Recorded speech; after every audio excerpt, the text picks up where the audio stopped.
Now picture this. You're frantically waiting for your precious family photos to download from your backup service after a hard drive crash, and you're literally watching paint dry faster than your files are restoring, and essentially, that's the Carbonite experience in a nutshell. And today, we're diving deep into why this once promising backup service might leave you pulling your hair out. Download speed so sluggish that it feels like you could walk to their data center and physically collect your files faster? Well, not for me, thank you very much. But before you write off Carbonite entirely, there's more to the story. And the truth is I spent weeks testing Carbonite through and through, and what I discovered is a service that gets some fundamentals absolutely right while failing spectacularly at others. So, grab your coffee because we're about to unpack everything you need to know about Carbonite's online backup service, and trust me, the performance results will blow your mind for all the wrong reasons.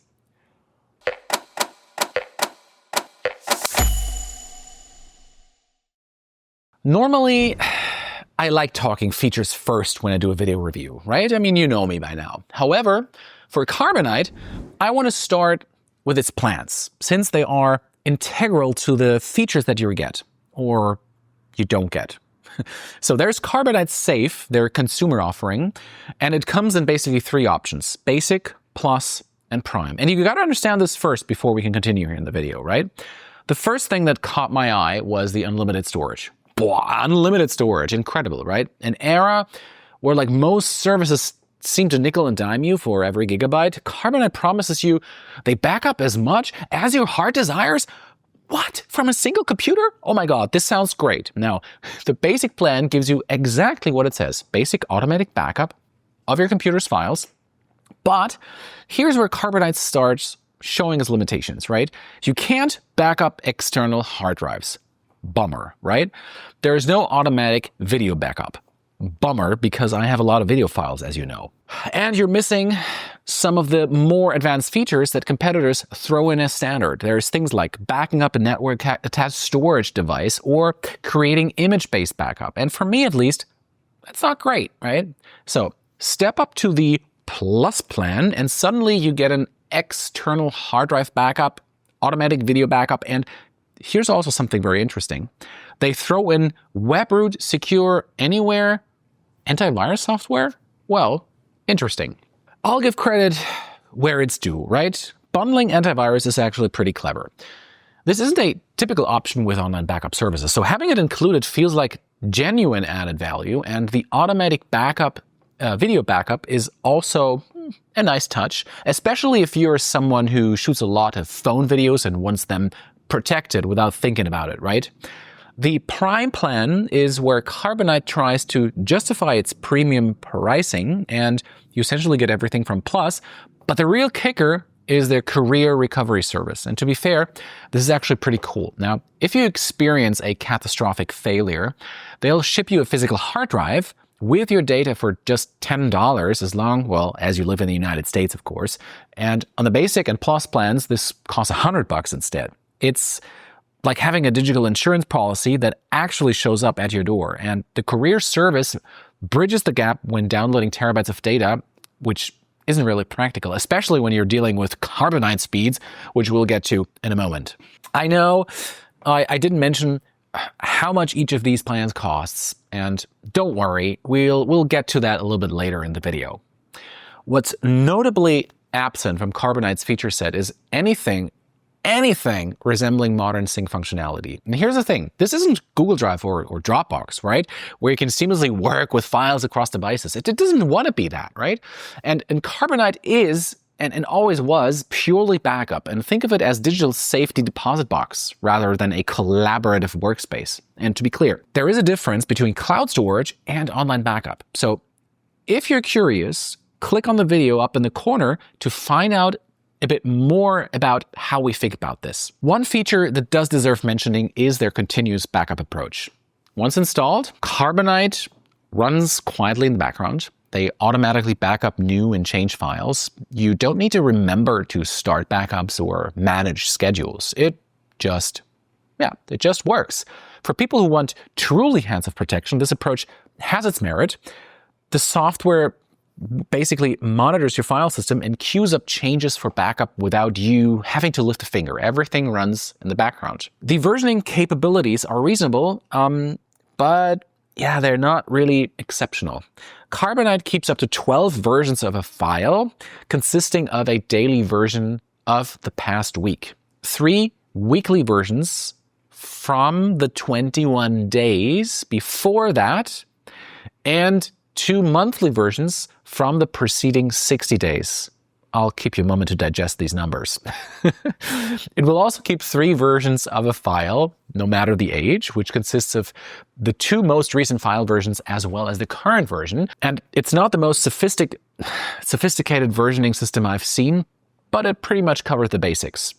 And if you accidentally delete something, well, you've got a month to realize it's your mistake and you can easily recover it. So is Carbonite easy to use? Let's talk about that. Let's talk about actually using Carbonite, because this is where the service shows both its strengths and some of its hat-scratching design choices. The installation process is pretty straightforward. Now, you download the client, you install it, you enter your credentials, and you're done. So Carbonite will start analyzing your system and begin backing up your files automatically. So there's something to be said for this simplicity in a world where most software seems determined to overwhelm you with options. The desktop interface feels like it was designed by people who actually understand that not everyone is a computer expert. It's laid out like a familiar file explorer with your backed up files organized in folders you recognize. The green circle indicators clearly show which files are backed up, and the interface never feels cluttered or confusing. And I appreciate this straightforward approach after dealing with more complex backup solutions that require a manual for most people to understand. And that's because Carbonite doesn't throw a ton of settings at you. However, if you want to exert some control over your backup, you might be a little disappointed. You can choose how often to run your backup or restrict certain times of the day. You can exclude file types. And here you can also set bandwidth limits. But yeah, that's about it. Some people will appreciate the simplicity, right? But power users looking for granular control over the backups will find Carbonite just too restrictive. You're essentially trusting Carbonite to make smart decisions about what needs backing up and when. And also, it's really tough to recommend their anytime, anywhere web interface, because this is where things get really frustrating. Like accessing your files through a browser feels pretty sluggish and dated with this interface. The design screams early 2010s, and navigating through large file directory structures becomes incredibly tedious. So yeah, granted, it's functional, but barely functional. You get the sense that Carbonite views the web interface as an afterthought rather than an integral part of the user experience. It's clear that they'd much rather you use the app than the web. They don't want you to use the web. They've never really intended for the web to be used with their software. Now, the restoration process through the desktop client is actually quite smooth. You can restore individual files, entire folders, or basically choose the complete backup to be restored to an absolute new location. The interface makes it clear what you're restoring and where it's going, but here's where we hit the first major speed bump. Actually, getting your files back, it takes forever. I mean, forever. Now, the mobile app, well, they exist, but they're really just for viewing your backed up files, not for any serious functionality, right? You can browse your backup, you can download individual files to your phone, plus you can even share files with others. Overall, the experience feels more like a proof of concept, like a startup, than like a fully realized mobile strategy. And don't expect to be managing your backups from your smartphone like you can with services like iDrive. Is your data safe with Carbonite? Now, let's dive into security and privacy, because this is where Carbonite demonstrates some, dare I say, real competence. Carbonite, your files are encrypted before they leave your computer using 128-bit AES encryption, which is essentially what you want. Client-side encryption, check, great. And during testing, they add SSL TLS protection, so you know your data will essentially safely reach Carbonite servers, so check. Now, this is another part of security that I like, and I wish more cloud-based products would implement. Carbonite gives you the option to manage your own encryption key. Very important. This is huge for privacy-conscious users because it means Carbonite literally cannot access your files even if they wanted to. They store encrypted data, but without your key. It's just essentially meaningless gibberish. The catch is that if you lose your key or forget your password, your data is gone forever. And Carbonite can't help you because they can't decrypt it either. So keep it safe once you've created it. If you choose to let Carbonite manage your encryption key, which is their default recommendation, they can help with password resets, and you can use their web interface to access files remotely. It's a classic, well, security versus convenience trade-off, right? Most users will probably stick with Carbonite managed keys for the convenience, but having the option for zero-knowledge encryption is really valuable. And the data centers themselves sound appropriately secure, at least from what I can tell. They have 24/7 physical security, biometric access controls, redundant power systems, climate control, and your data is spread across multiple drives using RAID technology. So if one fails, your files are still safe on others. And these are the kinds of infrastructure investments you'd expect from a serious backup provider. Two-factor authentication. Yeah, check, is available, which is essential. And in today's threat landscape, you really need that, even though it is not really convenient. But so what? Carbonite also requires security questions during account setup, adding another layer of identity verification. And on the higher tier plans, you get WebRoot antivirus included, which addresses security threats, well, before they can compromise your local files, at least hopefully. The privacy policy is reasonably straightforward, though Carbonite is a US-based company subject to US laws, and if you're using Carbonite managed keys, they technically could be compelled to hand over your data if legally required. And that's why the option for private encryption key management is so valuable. It puts you in complete control of your data's accessibility. Honestly, I have little to complain about Carbonite security and privacy. It ticks a lot of the boxes and basically a lot of what I look for in a cloud-based solution. How long does Carbonite backup take? Let's get to the elephant in the room. Performance. I need to set the stage for these test results because they're genuinely, comically shocking almost. I conducted these tests from a Windows virtual machine in Dublin. We have a 1 gigabit per second connection there, and uploading and downloading 5 gigabytes of mixed file types. That's our standard tests.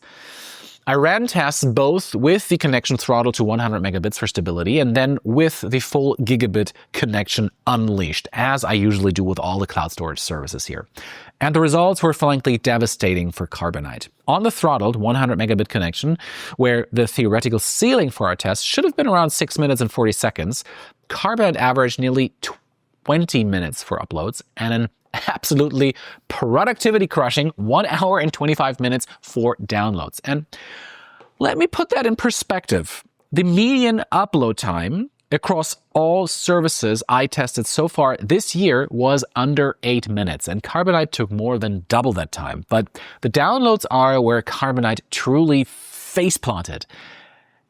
And I really face-palmed. So that hour and 25 minutes average download time compares to a median of about 7 minutes across other services. And that's literally more than 10 times slower than typical providers. My first reaction was like, no way that these speed numbers are actually accurate. This must be a one-off, right? So I ran the test multiple times, and on different days, the results were consistently abysmal. Now, even more puzzling, when I removed the throttling and let Carbonite access the full gigabit connection, the performance actually got worse in some cases. So the unrestricted upload took over 17 minutes and downloads were still hovering around the same glacial pace. This suggests that the bottleneck isn't on the user's end. Well, at least I hope, because then I must be absolutely incompetent and crazy. Now, it's something fundamental, I think, about how Carbonite processes and delivers data. During testing, I noticed that Carbonite's upload process was inconsistent and seemed to struggle particularly with larger files. The CPU usage was moderate but quite erratic, never finding really a stable rhythm. Downloads were even more problematic, with speeds that would drop to barely usable levels when handling substantial sized files. And the interface showed files as processing on Carbonite's end for extended periods, suggesting significant server-side bottlenecks. Now, compared to services like Backblaze, which consistently delivered solid performance in my tests, Carbonite feels like it's running on infrastructure from a bygone era. So where Backblaze would smoothly maintain steady transfer speeds, Carbonite would start and stop, speed up and slow down, creating like an unpredictable and frustrating experience for my backups. The performance issues become even more problematic when you consider real-world scenarios. So if for some terrible reason you lose all of your data and you need to restore terabytes of family photos and documents, waiting days or weeks for downloads isn't just inconvenient, it's potentially devastating.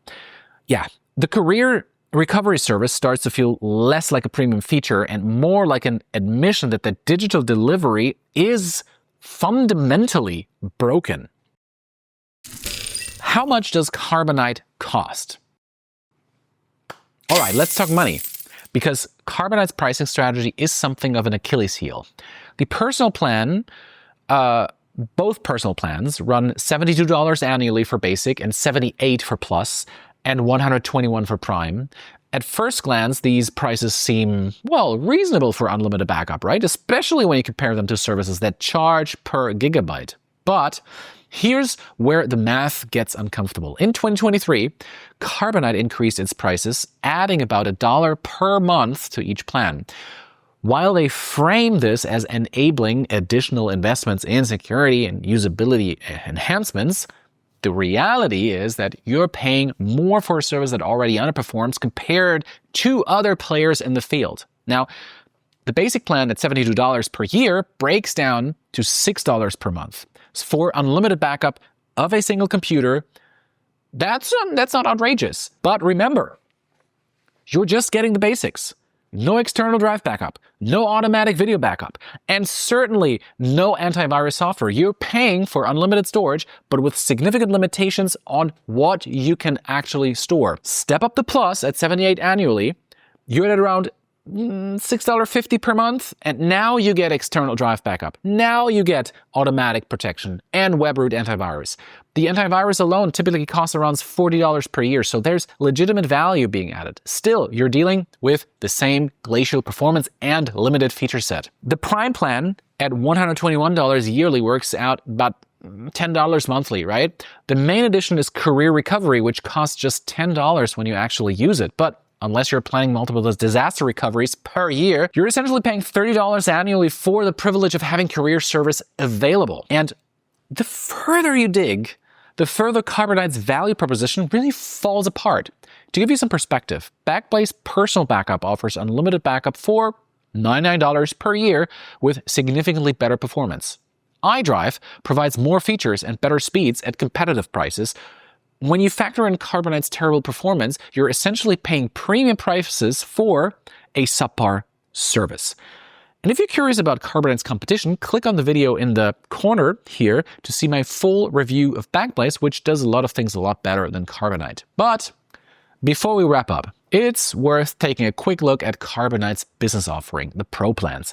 I found the pricing for the Pro plans truly problematic. The core plan comes with 250 gigabytes of backup space at a cost of $24 per month. You can support up to 25 computers, external drives, or network-attached storage devices. Its other options are the Power and the Unlimited plans. Both have 500 gigabytes of storage. The Power includes one server and 25 computers or devices. The Ultimate has unlimited servers and 25 computers. The Power plan will set you back $50 per month and the Ultimate plan around $80. So the prices are genuinely shocking when compared to business alternatives that offer more storage, better features, and superior performance at lower costs. Carbonite does offer discounts for longer commitments. So there's $5 off for a 2-year subscription and $10 for 3 years, but locking yourself into multiple years of poor performance to save a few dollars seems like a questionable financial strategy in my book. The 15-day free trial is generally useful for really whether Carbonite's approach works for your needs. Given the performance issues, I'd strongly recommend using this trial period to upload and then try download a significant amount of data so you really know what you're getting into. Don't just test the backup process. Test the restore process, please, because that's where Carbonite's limitations become most apparent. You can use the link in the description box below to sign up, and if you like it enough to pay for a plan, well, you support the channel, but I'd really suggest you look at other options. Who's Carbonite for then? So after extensive testing, I can identify a few specific scenarios where it might make sense, though they're increasingly narrow, as you might have suspected here in my review today. If you're someone who values simplicity above all else, and you're primarily concerned with set it and forget it backup of documents and photos, well, Carbonite's approach, has some merit. The software genuinely runs quietly in the background, and the unlimited storage means you don't need to worry about hitting limits. For a small business owner who just wants their QuickBook files and customer documents protected without complexity, well, Carbonite's straightforward approach could work for you. The inclusion of WebRoot antivirus in its Plus and Prime plans, well, creates an interesting value proposition for users who need both backup and security software. And if you were going to buy antivirus software, bundling it with a backup service makes financial sense, even if considering Carbonite's performance issues. For people in areas with consistently slow internet connections, Carbonite's poor performance might be less noticeable because it's masked by the existing bandwidth limitations. But if your internet is already slow, Carbonite's sluggish speeds might not feel dramatically worse than other services. The career recovery service genuinely addresses a real need for people with large amounts of data and unreliable internet. And if you're a photographer or videographer with terabytes of high-resolution content, having the option to receive physical drives makes sense, especially when digital recovery would take you weeks.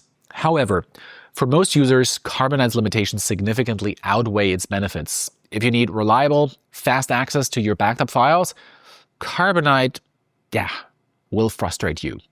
If you want modern sync functionality that lets you work with files across devices, Carbonite isn't even in the conversation. If you need advanced backup features like block-level incremental backups or sophisticated scheduling, you'll find Carbonite lacking. And if you run a small business, you should think carefully before choosing Carbonite. The limited storage on business plans, combined with high costs for additional space, makes it an expensive choice for growing companies. The poor performance could genuinely impact business continuity in disaster recovery scenarios. So for individuals with large media collections, Carbonite's unlimited storage is appealing, but the reality of actually accessing the stored content when needed makes it less attractive. So what good does unlimited backup do if retrieving your files takes days? And after weeks of testing, Carbonite feels like a service caught between eras. It was probably competitive 10 years ago when the bar for online backup was much, much lower when I tested it 10 years ago. And users had different expectations. Today, it feels outdated and overpriced for what it delivers. The unlimited storage remains appealing, and I get it. Most people like the thought of not having to worry about storage space ever again. And the simplicity of the interface has genuine value for non-techies. Security features, especially the option for private encryption keys, is solid. Shows that Carbonite understands important privacy concerns, but these positives are, as you've guessed it, overwhelmed by performance so poor that it undermines the entire value proposition. When your competition offers unlimited backup with better performance at a lower price or provides more features and flexibility, Carbonite struggles to justify its existence in my book. Not to mention that some cloud storage services like Google Drive or Dropbox or pCloud have basic online backup options as well. My recommendation: use that 15-day trial, but be sure to test actual restore scenarios, not just backup. Upload several gigabytes of data, then try downloading it back. Time the process. Ask yourself if you'd be comfortable waiting hours or days to recover critical files after a disaster.